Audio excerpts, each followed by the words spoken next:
Hello and welcome to the TMZ Podcast. I'm Charlie Cotton.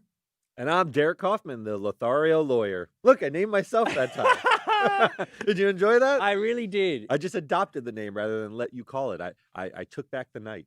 When I say owned it. When I say Lothario lawyer, it's kind of tongue in cheek. You know, have a bit of a laugh about it. You know what I mean? It's super creepy for me to say it, right? Yeah, it is a bit weird. It doesn't work as well. It doesn't work as well. But law, man, it's a funny thing, ain't it? Mm-hmm. The courts, What a day. Suing people.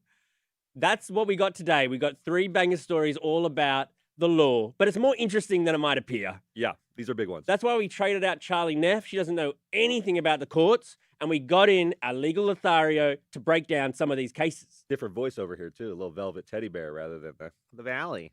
Velvet teddy bear. So what are we going to talk about? Chris Brown, he is suing Warner Brothers for $500 million because he feels like he was defamed in their documentary. Be careful, Chris. That's my one warning, then we'll talk about it. Okay. He's opening the door, you think? You open that door up when you file a lawsuit. Prince Harry has had a big win in his spying lawsuit that he sued the news group newspapers because they were kind of spying on him, and turns out he was right. They settled with him. Yeah, they folded. They blinked. We'll give you all the details about it later on. But to begin with, this Blake Lively, Justin Baldoni case might be the most interesting sort of tennis match back and forth that I've seen like in Hollywood. I'm fascinated by this case because of how far it's already gone. We have 2 massive lawsuits, big, impressive firms. A lot of times when we read lawsuits with celebrities, you can tell that they're not taking it seriously. They get some cheap, not great lawyer to file a lawsuit, and then they back off from it or they settle. These are big law firms. Heavyweights. Yes, heavyweights. Blake Lively and Ryan Reynolds have a lot of money, so they hired a very impressive law firm. So does Justin Baldoni, and Justin Baldoni's got a pit bull in Brian Friedman pressing his suit. And Friedman's side, the Baldoni side, is now leaking some footage to change the narrative. Right. Remember, this is ping-ponged back and forth. Blake made the allegations that the set was rife with sexual harassment. They had a whole meeting. She referred to the one scene in particular that she thought was somewhat of a smoking gun. Yes. And so Justin Baldoni and his lawyers released the unedited 10-minute version of that scene. And very interestingly, Justin Baldoni's team thinks it's a smoking gun for them. That's right. Blake Lively's team thinks it's a smoking gun for them. We got a double-barreled smoking gun. This is why the receipts don't always tell you the answer. They're just the receipts. You have to interpret them still. So let's see a little bit of it, right? Right. So we've got this scene, and they are sort of we hear some of the audio, which is cut out of the movie. It's going to be slow-mos in the movie, just of them being affectionate on the dance floor. And Justin's talking all about, Blake and Ryan Reynolds. He's talking about how they're cute together, and which Blake replies, "It's more than cute." And he's like, "Oh, sorry, you're amazing together." And I see Blake kind of directing the scene in a way that Justin Baldoni is charged with. Like he is the director of the movie. He's also the star of the movie, which I guess when you think about it, is kind of a conflict of interest, which confused this whole situation. It happens a lot, though. Stars of movies or sometimes direct those movies. That happens. That's what he's trying to do here. So he's in this dance sequence, and he's trying to shape the moment that he wants to see on film. And she's adding her 2 cents because they're dancing there, and it could either be, lots of heavy petting, or it could be some playful banter, and it's clear which direction it goes. Yeah. Yeah, she is more into the talking, like, let's just talk. He wants to show some affection. Like, he never plants a kiss on her lips. He does sort of like nuzzle. There's nuzzling. There's definite nuzzling. She says this proved my case. She says, I never wanted any physical intimacy. This was not in the script. This was all improvised. And like, I don't like her point here because not in the script, it's improvised. That's what a director does. Right. He's trying to create a moment. On the page, they have dialogue, and they also have the sort of screen directions. This is a scene where they're dancing, sort of setting it up. But the little nuances, that's what a director comes in. He says, I want you to look more affectionate. I want you to look less affectionate. Right. That's what they're doing. They're directing the movie, and he's doing it live while he's dancing. And she's saying, should the lighting be there? Should you be nuzzling? She's sort of directing the scene. And he is delicately trying to tell her this is the way he wants it. He wants the lighting where the lighting is.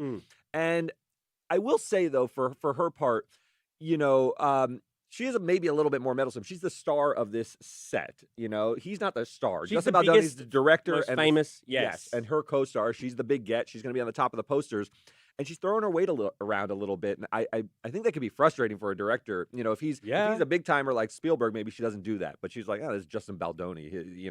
I'm bigger than him, so I can have my influence here. But her reading of this 10-minute unedited clip is that it proves her point. But I didn't see it proving her point. I did see like an underlying tension between them. I did see like kind of evidence of what they're both saying about each other. But when I take a step back, I go, I think Justin Baldoni might have the upper hand here. Yeah, I didn't see it proving either point, really. I mean, it does look a little more playful. I know why he released it, because there's like banter, right? Yeah. He makes a joke about his nose. She says, yeah, we should get that fixed and we could take an insurance day. He's trying to read that as, she offended me. She made a comment about my nose. It doesn't even read that way to me. It seems like banter. It seems like they're still collaborative, doesn't it? I mean, I would have that joke with Mary or anyone here. We joke about your big nose and small penis like all the time. Like, let's leave it at the nose, can we? every day. But you're not suing me, and like it's just like your friends can have like little banter like that, and Here's what's fascinating. Everything in this could potentially be on screen, right? There's a lot of receipts. He recorded a lot of footage. Movies are cut down from tens of hours of footage to get an hour and a half to 2 hour product. So there could be more of this in the offing that will kind of tell the story. But I'm really happy about this, because most lawsuits you see, he said, she said, and everyone's like, oh, if I only had like a video recording of this, I could determine whether this woman was actually raped. Did she consent? It's not always that simple. Here are the receipts. You still have to interpret video. Everyone thinks that smoking gun is going to tell the entire story. It doesn't always tell it so cleanly, right? Different perceptions. There's of different the same thing. Rashomon is what Harvey always brings up. Different perspectives you'll bring to this. I see two people bantering. She sees someone harassing her. She says she was uncomfortable. Is that untrue? I don't know. Maybe she was uncomfortable. You can't get in her mind. True. You can just see how she felt while he was nuzzling in her neck. I'm loving like just every day new details emerge, and it's just like my favorite story right now. How far does this go? Are they going to take this all the way to the mat and have witnesses and testimony and show this to a jury? Ryan Reynolds takes the stand. They got a lot of money, so it could go further. Are people boycotting Mint Mobile over this? Are people actually boycotting?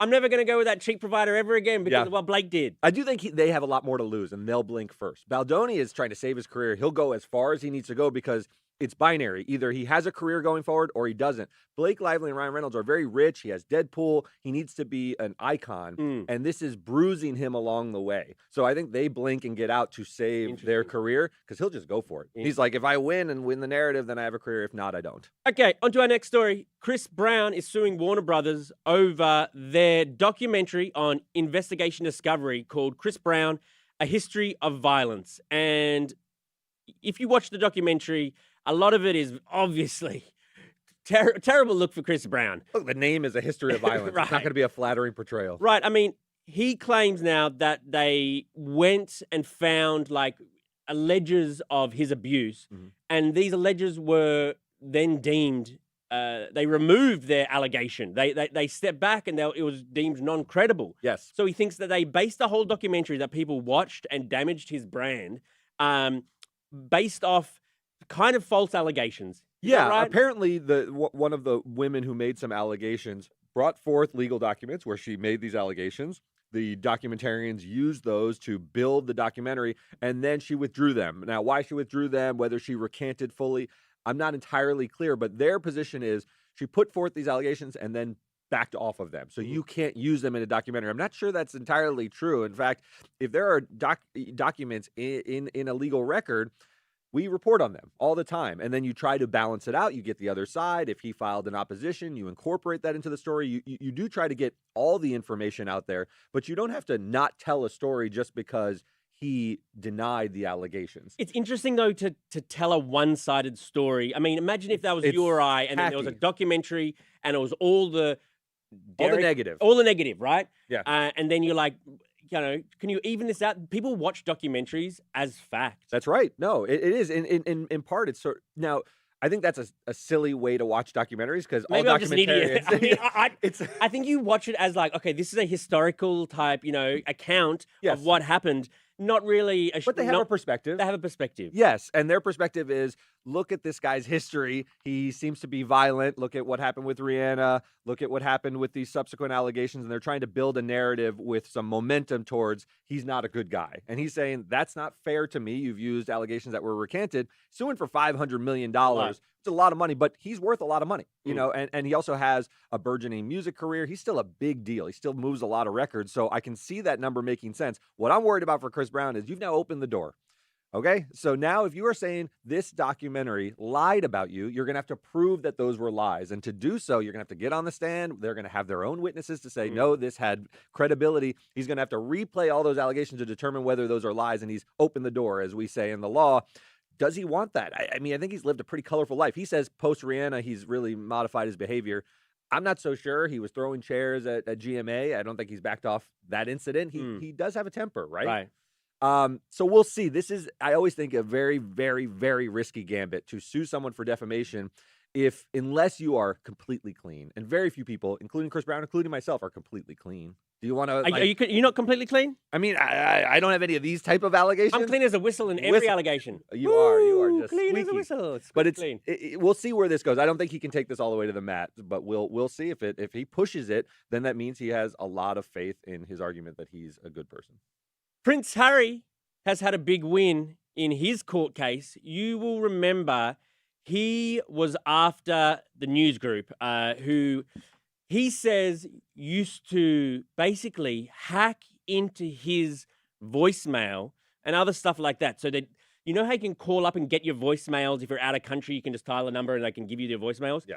They kind of knew his code or guessed his code so they could get into his voicemails, hear what people had been leaving, and then they wrote stories about it, allegedly. But he sued them, and now they have settled for an undisclosed amount of money.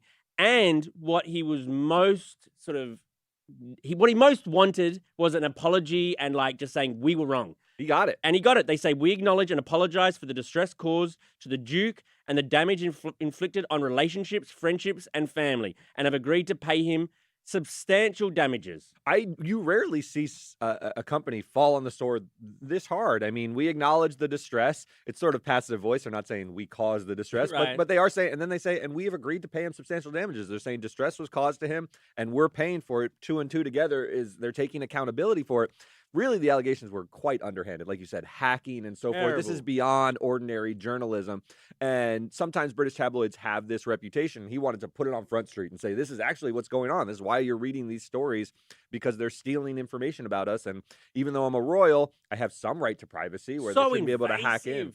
I guess that was just about provably true, that they settled and they gave an apology. I don't think they've lost in court so that it was true. Well, sometimes, look, a settlement is a settlement. You want to stop the bleeding. There's a lot of reasons. You don't want to go to court. You don't want to have certain things come out. That could be one reason. You could also just want to put it behind you and change the news cycle. So you can be completely innocent and also settle. So I don't want to sort of say for sure what is going on, but it is a pretty big apology, and they say substantial damages. They don't give a number. It looks like a pretty big victory for him, and I think this was where the one place where Harry and Meghan maybe seemed sympathetic. A lot of times they are not sympathetic. Their Netflix deal bombing, them showing up to the fires like disaster tourists, but this is a win for them. I'm not sure many people are going to be like, oh, these guys are really terrible people. I bet you they will, though. Everyone hates these guys. Wait till we talk about it on TMZ, the TV show. I bet that most people will be like, screw these guys. They didn't I bet people just hate Meghan, basically, at the end of the day. Yeah, I think you're right. Someone will find a way to twist this. Let's read out some of your comments now.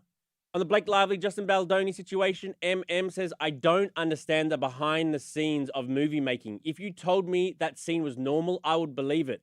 I think it is pretty normal, and clearly they're not going to use their audio in it, so they're just trying to look like all loved up. They're looking all loved up, and some of the lip flap makes it look more lovey-dovey. If you're just dancing slow, do you ever dance so slow with Aaron and just stare into her eyes? At one point, he says, sometimes I just stare at my wife in that footage, and she's like, weird. It is kind of weird. It's a little bit weird to have uninterrupted eye contact. The little banter made them look more in love. I found it very believable. To hear what they were actually flapping about is pretty interesting. Did you notice Blake constantly do our favorite thing that a girl does? What do we talk about? What do we talk about that a girl does? What? Hold on. I should have this.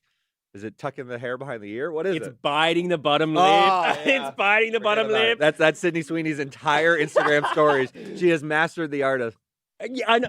But Blake in this, I noticed, because I notice these things. She's constantly biting her bottom lip, which for a man to see, that's like a come hither, like, I want some. And they know exactly. It's a textbook move, and I'm still in for every one of it. If you had a permanent overbite, you were just stuck there. It's still like, hey man, it's so sexy. Man, she really likes me. On Prince Harry, Bezo Lego says, I hope Harry gets a Netflix deal like his wife. Me too. I think that people kind of like Harry and they kind of hate Meghan. That's where we're at. Oh, if he released a Netflix series, Breaking Free, like Breaking Life After Free. Meghan, it would be Life After gigantic. Meghan. Hasn't she got a show called With Love, Meghan? It's like, Yes. he should have like a different hate? sign off. Or like, yeah. With utter contempt. Best wishes, Harry. And just like, I'm out of here. Some other comments you've been leaving. J Rowe says, I didn't know you went live. I love this. Yep, we're going live. Live. You're leaving your comments. We're reading them out. That's it. We're doing it. Oh, I love this one. What you eating, Charlie? From MM says, what I'm eating? Bagel. Dry?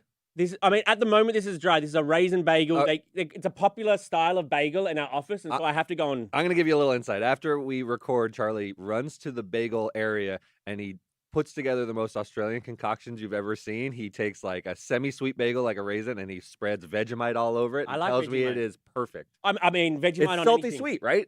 Do you know, I don't mean to do a plug for McDonald's, but in Australia, McDonald's are now doing Vegemite fries. Really? You go to the drive-thru. Dip in them, or They make it, this is such an ad, but you put in like a Vegemite dust into like a paper bag and put your fries in, and you shake, and it coats the Vegemite delicious. on the fries. Makes the fry even better. Still crispy? Yes. I want in. I'm going to Australia on Friday. Actually, I'll be away for 2 weeks. This major announcement. Bring back the dust. Just I'll bring back the dust, and we'll Vegemite put it on dust. our own fries. Okay? Okay, deal. I owe you some Vegemite dust. Very good. Thank you for joining me today, mate. All right, man. See you next time. And we'll see you guys here tomorrow. Goodbye.